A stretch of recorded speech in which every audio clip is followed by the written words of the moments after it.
ศูนย์ PMC วิสาหกิจขนาดน้อยและขนาดกลางของสภาการค้าและอุตสาหกรรมแขวงอุดมไซถือว่าเป็นศูนย์รวมสินค้าโอดอปที่หลากหลายชนิดของแขวงโดยได้มีการจำหน่ายอยู่ภายในและส่งออกขายไปต่างประเทศทั้งเป็นศูนย์ที่ให้คำปรึกษาแก่ประชาชนผู้ประกอบการทางด้านทุนฮอนในการสร้างผลิตภัณฑ์เพื่อให้ประชาชนมีเวทงานทำและสร้างรายรับให้แก่ครอบครัวเห็นให้ชีวิตการเป็นอยู่ของประชาชนดีขึ้นเป็นก้าวศูนย์ PMC วิสาหกิจขนาดน้อยและกลางสภาการค้าและอุตสาหกรรมแขวงอุดมไซเป็นศูนย์หนึ่งที่ส่งเสริมประชาชนผลิตสินค้าของบ้านแล้วนำมาวางขายอยู่ที่ศูนย์แห่งนี้พร้อมทั้งให้คำปรึกษาแก่ประชาชนผู้ประกอบการทางด้านทุนฮอนและเป็นศูนย์สินค้าโอดอปหลายชนิดจำหน่ายและส่งออกต่างประเทศข้าพเจ้าเดี๋ยวนี้อันเป็นห้องสภาการค้านี่ที่ว่าได้รับมอบหมายเนาะเป็นหัวหน้าศูนย์ PMC และอยู่ศูนย์ PMC ของพวกเรานี้ก็มีผลิตภัณฑ์หลายอย่างเนาะเช่นว่าสินค้าอุดมของแขวงอุดมไซแล้วก็มีผลิตภัณฑ์ของแขวงอุดมไซถือว่าเป็นศูนย์รวมเนาะเป็นศูนย์รวมของผลิตภัณฑ์แขวงอุดมไซมีว่าจะเป็น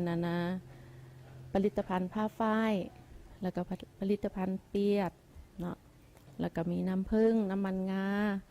แล้วก็หลายๆอย่างเนาะที่ว่าเป็นสินค้าของแขวงของพวกเราสำหรับศูนย์ PMC วิสาหกิจขนาดน้อยและกลางแห่งนี้มีผลิตภัณฑ์รวมมีสินค้าโอดอปแขวงอุดมไซเป็นศูนย์รวมเส้นผลิตภัณฑ์ผ้าฝ้ายผลิตภัณฑ์ถุงเปียกน้ำผึ้งสดน้ำมันงาเพื่อสุขภาพและสินค้าอื่นๆเอาการส่งเสริมประชาชนในแมนาที่นึงก็มันให้ประชาชนหันเนาะที่ว่าผลิตแล้วมันได้เอามาวางขายอยู่ศูนย์เป็นการมาฝากขายอันที่สองมาก็เป็นการส่งเสริมพวกเราทางสภาการค้าและศูนย์พวกเราหันก็ได้โซกหาโคทางโครงการเนาะจะมีโครงการที่ช่วยเหลือละเช่นว่าได้จ้างครูฝึกเนาะไปฝึกให้ประชาชนแล้วก็มีถ้าว่าทุนฮอนบ่เพียงพร้อมมานะเอาทาง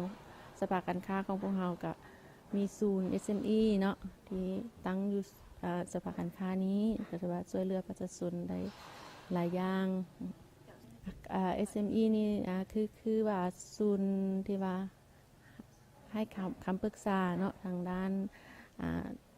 ทุนฮอนนะคือธุรกิจดอกเบี้ยต่ำเงินดอกเบี้ยต่ำนะที่มาได้ช่วยให้คำปรึกษาให้ทางประชาชนหรือว่าผู้ประกอบการเนาะผู้ที่ธุรกิจผลิตภัณฑ์ของแขวงนี้ถือว่าในระยะผ่านมาผลิตภัณฑ์โอดอปของศูนย์ดังกล่าวแมนผลิตและจำหน่ายส่งออกต่างประเทศโดยเฉพาะแมนแพรฝ้ายย้อมสีธรรมชาติเป็นสินค้าที่ได้ขายดีสามารถจำหน่ายต่างแขวงต่างประเทศตามที่ลูกค้าสั่งเติมอีก